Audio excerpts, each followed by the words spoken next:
অনন্ত কোটি বৈষ্ণবের শ্রীচরণে দাসের সহস্র কোটি প্রণাম জানাই।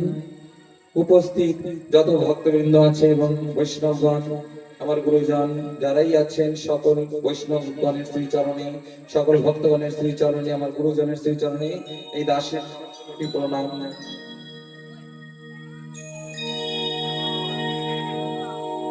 এবং ছোট ছোট ভাই বোনদের প্রতি স্নেহ ভরা রাধে রাধে শ্রী রাধে। রাধা রানীর পরম কৃপায় আমরা জীবনে ভাগবত পেয়েছি, অমর কথা পেয়েছি।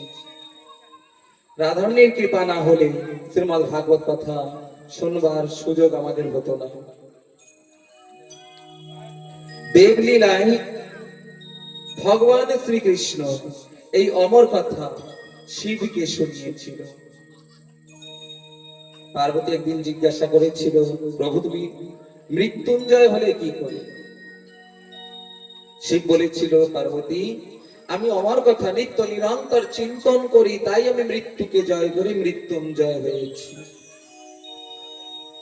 বলছে অমর কথা কেমন? তখন শিবজি পার্বতীকে এই অমর কথা শুনিয়েছিল। আর এই অমর কথার নামই হচ্ছে ভাগবত কথা। শিবজিও নিত্য নিরন্তর কৈলাসে বসে এই ভাগবত কথা স্মরণ করছে, চিন্তন করছে। আর এই ভাগবত কথা শিবজি পেল কোথায়? ভগবান শ্রীকৃষ্ণ বলেছিল শিবজিকে, তার অনুরাগী ভক্ত জেনে, পরম বৈষ্ণব জেনে, কৃপা পাত্র জেনে।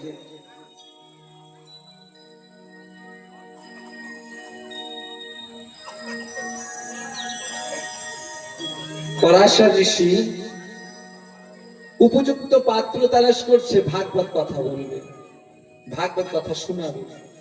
তাই উপযুক্ত পাত্র তালাশ করতে করতে, খুঁজতে খুঁজতে একটি উপযুক্ত পাত্র পেয়েছিল ম্যাত্রেয় ঋষি।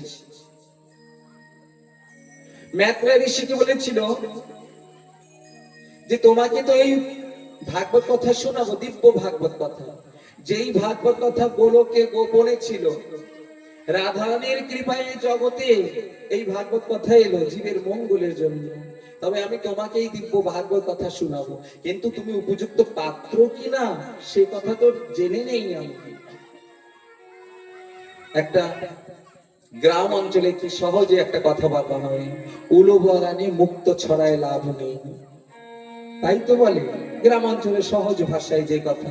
আজ পরাশর ঋষিও জানতে চেয়েছেন যে ম্যাত্রেয় ঋষি তোমাকে যে ভাগবত কথা বলবো, তুমি ভাগবত কথা শুনবার উপযুক্ত পাত্র কিনা, তুমি ভাগবত কথা শুনবার যোগ্য কিনা। অযোগ্য পাত্রে ভাগবত কথা বলা হয় না।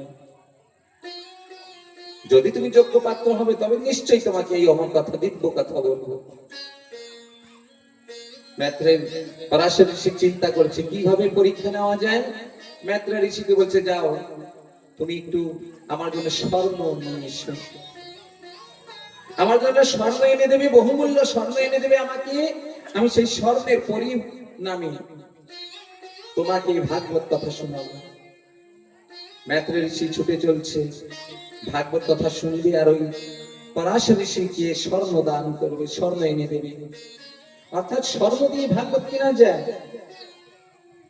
ম্যাত্রেয় ঋষি ছুটে চলছে, যখন ছুটে চলছে তখন হৃদয় থেকে তার চেতনা জেগে উঠলো যে যিনি ঋষি, যিনি মহন্ত, যিনি সাধক, সে কি পার্থিব জগতের কোন স্বর্ণের কথা আমাকে বলেছে? বলছে না, এ হতে পারে না। তবে কোন স্বর্ণের কথা বলেছে? বলছে স্বর্ণ বহুমূল্য। কোন স্বর্ণের কথা বলছে? সাধকের কাছে বহুমূল্য পরম ধন, তার ইষ্ট দেব, পার্থিব জগতের কোন বস্তু নয়। ম্যাত্রেয় ঋষি জেনেছে পরাশর ঋষির ইষ্ট দেব তো নারায়ণ, তাহলে নারায়ণ শিলাই চেয়েছে আমার কাছে ইঙ্গিতে। আমি হয়তো স্বর্ণ মনে করে আমি স্বর্ণ আনতে চলেছি। তাই ওই ম্যাত্রেয় ঋষি একটি নারায়ণ শিলা এনে পরাশর ঋষির স্ত্রী করে যখন তুলে দিয়েছে, পরাশর ঋষি বলছে, ঠিকই ম্যাত্রেয় তুমি উপযুক্ত পাত্র। যে সাধকের অন্তরের কথা বুঝে যায়, যে সাধকের পরম ধন হচ্ছে তার ঈশ্বর। তুমি আমার ঈশ্বরকে, পরম ধন রূপী আমার ঈশ্বরকে আমার কাছে এনে দিয়েছো, শালগ্রাম শিলা এনে দিয়েছো। বাস্তবিক তুমি উপযুক্ত পাত্র। তুমি যদি স্বর্ণ এনে দিতে আর চিন্তা করতে এই স্বর্ণের পরিবর্তে আমি তোমাকে ভাগবত কথা বলবো, তাহলে বলতেন না। এবার আমরাও তো ভাগবত কথা শুনতে এসেছি। আমরা কি নিয়ে এসেছি ভাগবত কথা শুনতে? মন, শ্রদ্ধা, সত্য কথা, মন নিয়ে এসেছি, শ্রদ্ধা নিয়ে এসেছি ভাগবত কথা শুনবো বলে। কিন্তু দেখুন, বিচলিত স্বভাব, মন স্থির হয় না। দেহ তো পড়ে আছে, ঘরের থেকে বেরিয়ে আসছে যে ভাগবত কথা শুনবো, কিন্তু ভাগবতে এসে, ভাগবত আসরে বসে মন চঞ্চল হয়ে গেছে। কখনো ঘরের চিন্তা,